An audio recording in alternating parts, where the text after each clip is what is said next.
This is an exclusive presentation of WOWO 1190 AM and 107.5 FM, Unholstered. Welcome back. It is time for another edition of Unholstered. I am one of your hosts, Kayla Blakesley. Good morning, everyone. My name is Sophia Rosales-Scatina, and I'm a captain with the Fort Wayne Police Department, and welcome to the 2023 first topic edition of Unholstered. That's so true, because we had a look back at 2022 with Police Chief Reed, then we did the look ahead. So you're right, this kind of feels like the first normal, I guess, if you will. Normal topic. Yeah, episode of 2023. If you've never tuned into Unholstered before, maybe this is your first time in 2023, this show is all about Sophia and I sharing and telling the stories that just don't often get told when it comes to law enforcement. I represent the local media side. Obviously, Sophia represents the local law enforcement side. But Sophia, I feel like I need to point out the elephant in the room, and that's the fact that you are sitting across from me right now in a sling, in civilian clothes. And I always say this to you, and I hope you don't take it the wrong way, but I always think, wow, you look so odd to me in civilian clothes. I'm just so used to always seeing you in your uniform. Do people say that to you? They do. I think sometimes so it's not just me. You don't take offense to it, do you? No, okay. I don't. Actually, I'm kind of glad. People are always like, I always get those little kind of turned heads, like when I'm in normal clothes or my hair's down. Your hair's down and straight. It's straight and it's down and it's long. And, they're looking like, I know you. How do I know you? And they kind of don't put two and two together, which is kind of good for me. Yeah, you're right. That's actually a good thing. Yeah. So, so I had some work done on my shoulder. I had an injury that I needed to take care of, and I did that last week. And here I am. I'm going to be off for about 2 months. I'm trying to get this back. When you say you're going to be off, are you still on light duty, or what does that look like? Yeah, so I was off sick for about a week. Surgery was last Friday, so a couple of days. But light duty means that you'll have no suspect contact. I don't wear a uniform. I don't drive a police car. Basically, I'm kind of a civilian per se, and I can go in and I can do work, administrative work. I can do computer work. I can do things like that. So anytime an officer's injured in the, whether it's on or off duty, they can come back into that light duty status. And, it gets you out of the house. For me, I kind of went stir crazy. I'm not a house person to sit for very long. No, I don't see you being a house person at all. I mean, Netflix was like, I got old after the first day. Yeah. It sounds so fun and sexy in the beginning. It does. I'm going to sit home for 3 days and watch all these shows. And then it's like 3 hours deep. And I'm like, I can't do this either. So I had friends call me, you okay? I'm like, yes, I'm all right. But it was good for them to check in. But yeah, I'll be on light duty. And hopefully I get back in a couple of months back to my regular status. And all that administrative work, too, behind the scenes, that's all still really important stuff to do. Yeah, it's stuff that I normally do anyway. It's just that's all I can do now. Yeah. So, we have a in-service coming up, our mandatory police training where we have DTs and firearms qualifications. I have to sit out from that. So when I come back to duty, I'll have to go and requalify. Oh. Because we have, you have to have 4 qualifications a year. With firearms, and you have to have so many hours of defensive tactics throughout the year to keep your certifications. So I'll be a little bit behind. I'll have to catch up and qualify to get my status. Do you have FOMO a little bit, that fear of missing out? Because I feel like it's kind of like you're like an athlete. You're kind of benched right now. Yes, you're on the team. You're a part of the team. You're there helping call the plays and call the shots, but you don't actually get to play. Yeah, I mean, it always feels really weird because I'm not like, I don't get sick a lot, so I don't really use hardly any sick time. When anything I've used has been from an injury or surgery or something. So it feels really weird. I don't like not being whole, if that makes any sense, especially in this job, because I feel like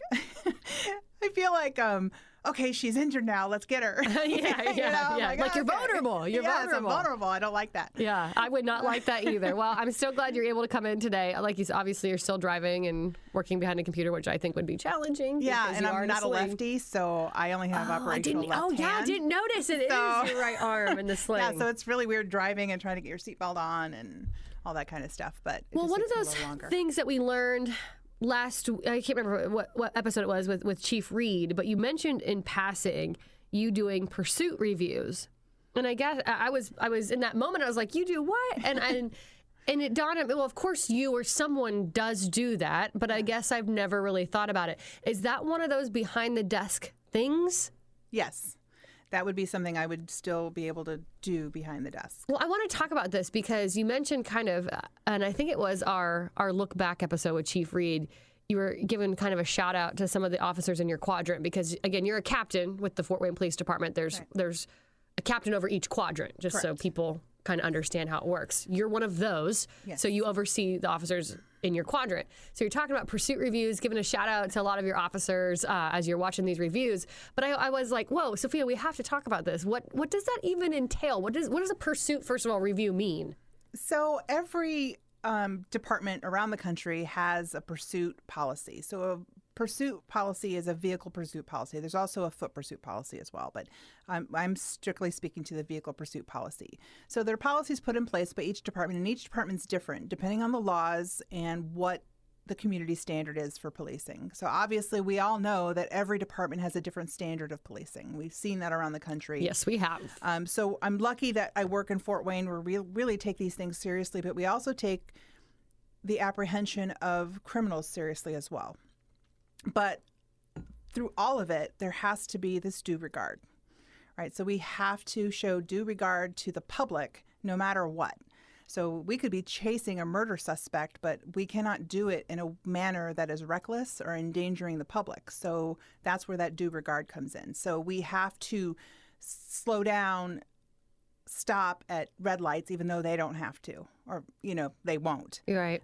Stop signs the same. If the highways are busy or the streets are busy, is there children, or is there pedestrian traffic, is there a festival going on? There's all these things come into play.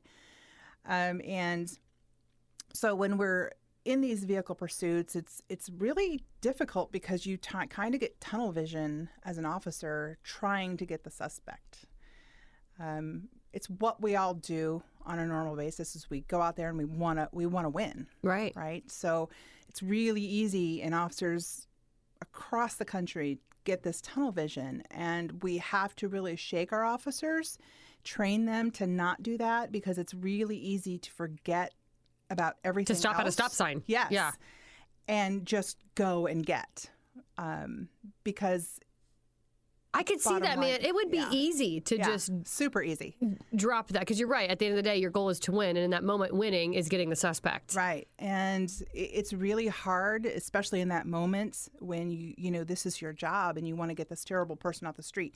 Most of the time, though, it's someone who's probably had too much to drink, or they don't have a license. They may have some drugs or contraband in the car. It's not normally like a murder suspect or someone that's wanted, in that regard. But sometimes it does happen in that way. But most of the time it's going to be most of the people who have had too much to drink, contraband, drugs in the car, no license. Let me pause you just really quick. Do these vehicle pursuits then, whether it is for a drunk driver or a murder suspect in the off chance, do they happen just overall a lot? Like, how many vehicle pursuits does the Fort Wayne Police Department have every year? So in 2022, we had about 83 for the year. Oh, wow. Okay. So I don't know if that number is high. I was really, as I sit and do these pursuit reviews with my colleagues, I'm thinking, why we have a lot of pursuits. But then when I think about 83 for 365 days a year, that's maybe that doesn't seem I guess like when a you lot. put it, because at first I thought that was a lot, but I guess when you put it like that, you're right.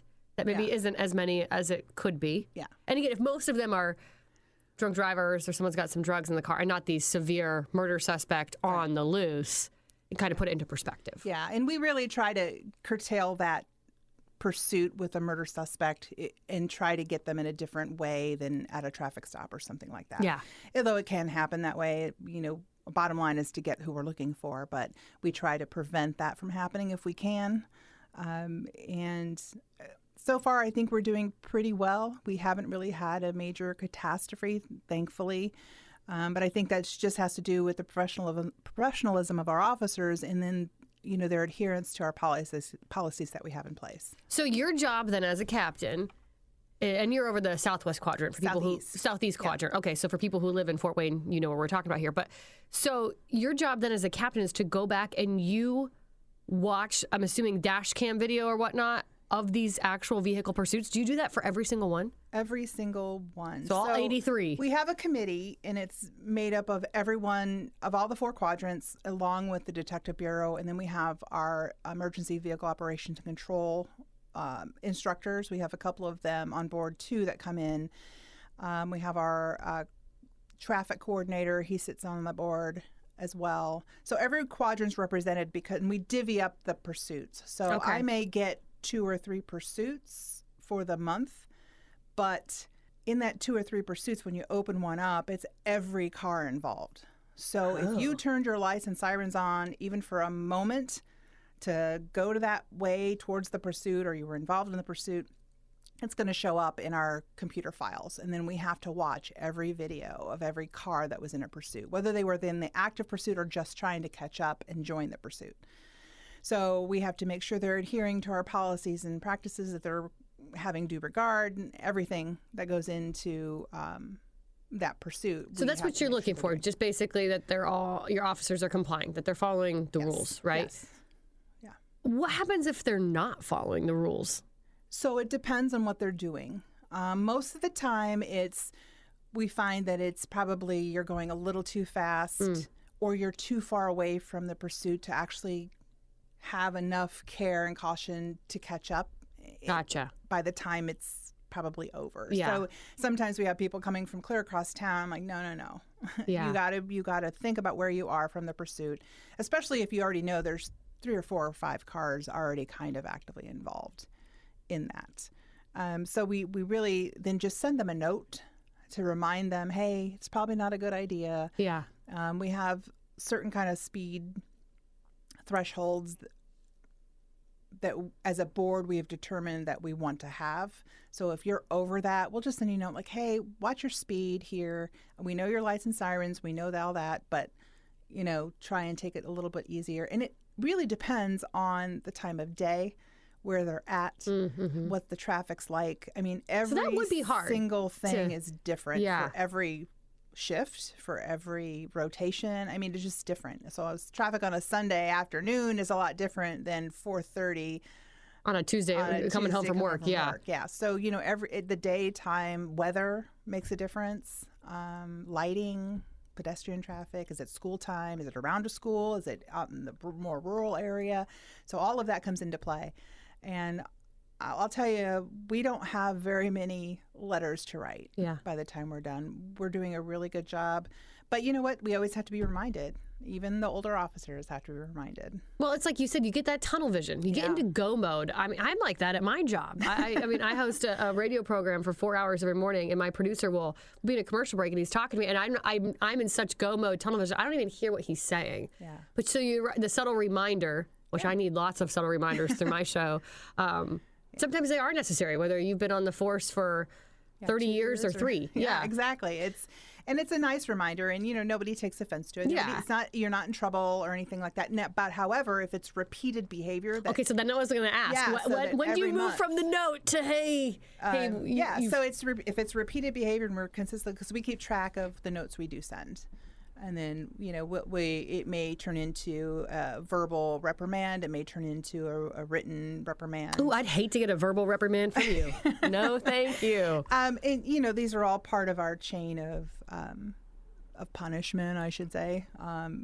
It depends on what the issue is, but most of the time it's corrected. I don't see a lot of repeat people, at least on my end. So I don't get to watch just Southeast pursuits. I'm watching the entire city pursuits. So what they give me is not just relegated to Southeast. Oh, I see. Okay, I thought it was. They just hand them out, and we just watch them, and that's why every quadrant and area is represented, because then that captain or deputy chief who's in the committee then has to write the reprimand. I see. Okay, for their people. Okay.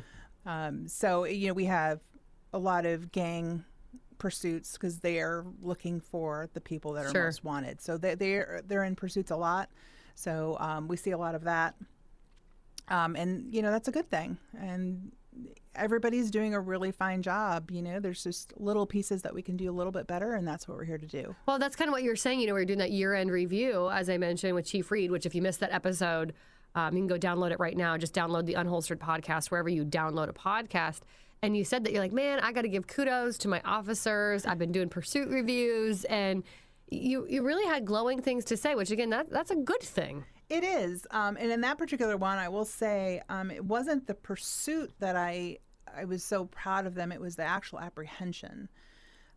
So what had happened was there was, several cars involved in the pursuit. And sometimes I have to go to body cam footage to figure out, like, What's happening? Because sometimes the in-car mic doesn't pick up the siren because they're moving, and the way that the sound is carried, the in-car mic isn't picking it up. So I'm like, okay, do they have their sirens on? I can't tell. It's the daytime, so I can't see lights bouncing off. So then I'll have to move to body cam footage to kind of go in and like, oh, okay, I can hear it through the body cam. I just can't hear it on the car cam. Sure. So that's one of the things we have to look for. There's our lights and sirens activated.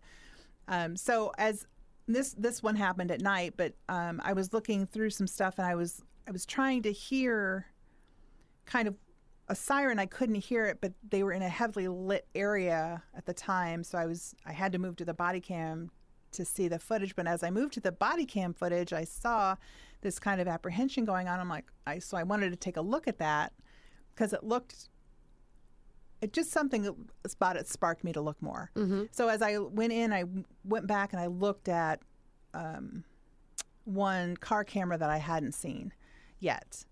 So I pulled that up, and it was a clear view of the apprehension. So we had a sergeant who was apprehending the vehicle driver of a pursuit, textbook application of prone, and then we had two officers come in from the side. They each took an arm, got him hooked up, picked him up, brushed him off. I mean, it was just so textbook and professional that I couldn't not send something. Yeah.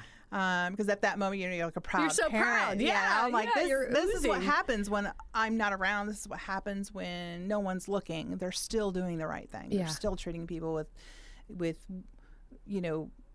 as much force as they need to, not any more, not any less. They're quick to put the cuffs on, quick to pick them up, brush them off, get them in the car, and get them where they need to go. Yeah. And it just makes you proud that things are rolling the right way in your quadrant. How long does it take to watch through? So let's just say you have 3 pursuit reviews for January. Yeah. Like how long on average does that take you to watch through all these? Because you're talking about all this different footage in each vehicle that's involved. I mean, that seems a little time consuming. It depends. So some of these vehicle pursuits can be only 3 cars involved because they're so short. Mm-hmm. Other times there's like 32 cars involved. Oh my. So it could take anywhere. Are you like wolf when you see that file? I know. You're like, no, I'm like, please. And then I'm like, this is what I didn't know. I'm like, as I learn as I go, I'm like, there's pages up here of car cam, because all the car cam and body cam are all housed together under the same report number. So it can look like a lot, but then there's maybe only 12 cars you have to go through. Only. And then maybe there's more body cam stuff. So it I could just see you sitting behind your computer, like having some popcorn, watching these pursuit reviews. Oh yeah, and some of them are like, yeah, like, you're right there in the moment, and you're seeing, because it's. I don't want to say it's armchair quarterbacking, but it kind of is. Yeah. You're second guessing what someone's doing at the time, and you don't really have the circumstances or what's kind of going on in the moment in their heads. But you're sitting here evaluating a pursuit. But it's something I have to do as, someone in a leadership position, because we do have to make sure our people are doing the right thing. Do you ever have moments where you have to call in Officer, Jane Doe and say, hey, I mean, I know you say you write notes, but hey, I don't know what happened in this moment. I can't seem to pick it up on body cam or dash cam. Do you ever have to go back for clarification? Yes, we will do that. Sometimes if we see something, it may require a conversation, or, hey, walk me through this. Yeah. What were you thinking? What was going on? And then we may just have to sit down about that. But yes, that does happen. Not frequently, but it does happen. You mentioned gangs, that most of these are kind of gang-related vehicle Our pursuits. Gang and Violent Crimes Unit. Okay. Yeah, so they're the ones out there looking for the homicide suspects. They're the ones looking for the aggravated assault suspects. So, their likelihood of getting a pursuit is far greater than our normal street officer, because they're actually looking for these people at these more felonious issues, and maybe sometimes warrants. What's a vehicle pursuit like? I mean, obviously you've been a part of them before. Yeah, it's an adrenaline rush for sure. It's kind of crazy at the time. You don't really think about it. You just kind of you're in Go that mode. Mm-hmm. of just getting this person. But at the same time, we always tell people, I know you're straight on looking at this person, but just take a moment to turn your head. That'll take you out of that tunnel vision that you get as you're driving. And it's, like I said, it's super easy to get in that tunnel vision because you have a job to do. You want to do it well. And sometimes it's scary. Yeah. But we have really good supervisors. So anytime a pursuit's actively called, then a supervisor has so many, I think like a minute to come up on the air and say that they're aware that this pursuit is happening. And then we have to give speeds. We have to give pedestrian traffic. They'll ask these questions as this pursuit is going on. And you've got to have the wherewithal to answer that and drive. Right. You've got to give directions of where you're going, so you have to know where you are. I'm going east, I'm going west, I'm going north, I'm going south in the alleys. And where it gets really tedious is sometimes in these additions where they kind of loop around. Oh, geez, which way are you going? But everybody has a really good sense of where you are. We have a mapping system too that dispatch can follow and kind of update people if you can't. But basically what happens is that lead car will be in that pursuit first, giving all that information. But then as soon as the second car joins, then the lead car just drives. The second car then calls relays out the info. information. You know what? Okay, so this is crazy. I work in the news. I work in the media. And so you hear scanner traffic all the time. And what's crazy to me is every once in a while you'll pick up a pursuit and you can hear the scanner traffic from it. But even when you're talking about police officers kind of relaying this information, to me, I feel like I'm driving west down Hadley and I'm going like I feel like that's how I would be, right? But when you hear this, at least on my end, I've never once actually heard a pursuit in that panic mode that I was just trying to. You're usually southbound Hadley, 45. It's always so chill. Yeah. And that's what I can't figure out in that moment. Just that sense of chill. I think that's pretty remarkable. It is, and people have to understand you when you're saying things. So, and most of the time people are chill. Where we get the more heightened stuff is in those foot pursuits, but that's because the heavy breathing. It's, right. You're running, Yeah, and you're more, I think there's more adrenaline in the foot pursuit than there is in the vehicle pursuit. How do you train for these vehicle pursuits? You train driving. So every year we have to have so many hours of what we call EVOC, Emergency Vehicle Operation and Control. We have to have so many hours of drive time. So we have instructors that go in, they set up courses for us. So luckily we've been able to get into Sweetwater has this big area, then we'll set up cones and we'll drive those cones. When you're in the academy, you go down to ILEA, you do the same thing, but you do it for 2 or 3 days. And it's just constant driving, emergency driving, evasive driving, people popping out or things pop. And then we do it with cones so no one gets hurt. But you're driving straight down this chute. And then at the last moment, when you don't think you can possibly go left or right, the instructor sitting next to you tells you which way to go. And you have to avoid the cones and get down at the turn that he or she says, and be able to maneuver that around. Sometimes you're upwards 50, 60 miles an hour by the time you're making that turn. And it seems like I'm like, are they going to say it? Are they going to say it? Like a Formula One race car driver at this point. And that's basically what it is. You have to be able to manage those things that may pop out of you at the last moment. So we have a lot of that repetitive stuff through our training. So really that's how you kind of learn. And then that calm, cool collectiveness. Because you've done it. You can do it. And like I said, you put things in your head that I can do that. Doesn't mean I can do it every day or I have to do it every day, but I know I can do it because I've done it before. Right.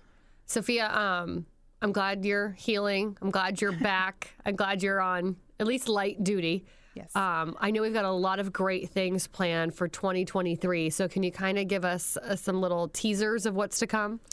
Yes. So our next episode, we're going to have someone on. He is a retired officer, but he was one of the first officers from our crime scene division to attend this awesome little program down at the University of Tennessee called the Body Farm. So we'll be talking to him. And is it exactly like what I think it is when I hear Body Farm? Yeah, I'm sure all our people will Google that before. Oh, snap. So this is going to be really interesting. Yeah. He's got a lot to share. He's very, very interesting to talk to, and he's got a lot of knowledge and information. And now that he's retired, he's our episode. Then he'll come back to studio, and we're going to talk more about some dead bodies. Oh, okay. I don't know what it is or why people seem so fascinated. Maybe it's like that true crime movement. It's like really it's all the popular TV right shows. now. It's all the TV shows. We had on a guest, I'm sure you remember, Matt Toth. He works with Bio One, and he goes in and cleans up after the crime scene. And I don't know why, but I was also extremely fascinated. Yeah, I'm fascinated too. I'm fascinated with anything having to do with the human body and how it functions, and even after death. So there's a lot of information he'll have for us to share with us. And again, if anyone has any topics they'd like for us to cover, just we did get a couple. Okay. So I don't want to get into it right now. I can tell you just for the one, and it's actually came from multiple people, and that's why I feel like we've got to touch on it. And maybe we should have worked it in with vehicle pursuits. I don't know. Okay. We can come back to it. I mean, not a problem. But I've had multiple people come up to me over the holidays and mention the same thing about how it feels like in Fort Wayne, officers never pull you over for speeding. That people are blowing through stop signs, not really stopping for lights. Yeah, well, it is the number one complaint, and we try is to it? do, Okay, yeah, we so try this to do what we can, but it's hard between taking those calls and actually being able to. Well, so maybe we can touch on speeding. Like I said, we don't have time today, but I heard from three different individuals. One person had just moved here from California, and they're like, "I'm trying to figure out how to drive in Fort Wayne. What is it? I feel like no one gets stopped for speeding or stopping at stop signs." I was like, "Oh, I never thought that. I never thought that." They do. I mean, where I'm driving, people seem to stop. But so we'll get into that. I know we've got a lot of other good things in store for 2023. If you've missed any previous episodes from 2022. Or even 2021 when we first started. I can't believe it. You can download any previous episodes of Unholstered anywhere you can download a podcast. Just search for Unholstered. Your town, your team, your topics. This is Unholstered. Thanks for listening to Unholstered. Be sure to subscribe to us on Spotify, Apple, or wherever you listen. And remember, you can listen every Saturday morning at 10:30 on WOWO 1190 and 107.5 FM.